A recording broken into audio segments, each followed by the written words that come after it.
Hello guys!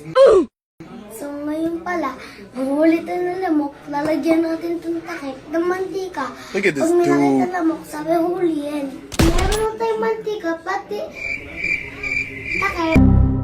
That was legitness. Uuntiin lang natin na nilagay para mahuli ang lamok. Nabibilugin lang natin kung paano mahuli ang lamok.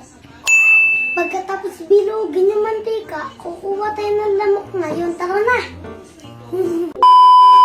Natin sa bahay nila Rolana, sisilipin kung paano manghuli ng lamok. Tara! Magna ako!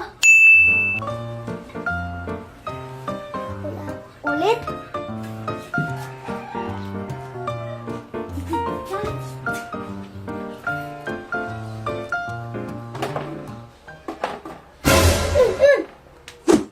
Wala pa din. Hey, what happened?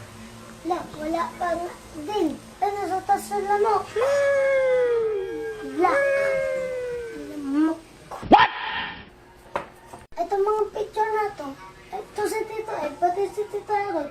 Lahat natin ang gagalawin na picture para mabulabog natin ang mga lamok. Wala. Minsan dito guys, napunta yung mga lamok eh.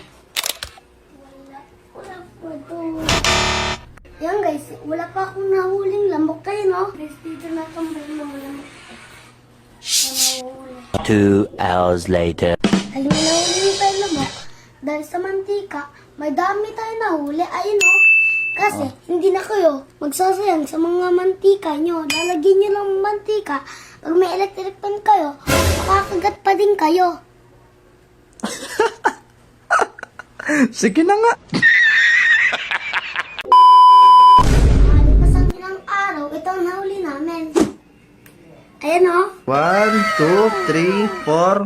Okay, meron pa. Ilan na kailan tayo? Parang nakapito yata tayo sa lamok. Effective ba? Effective?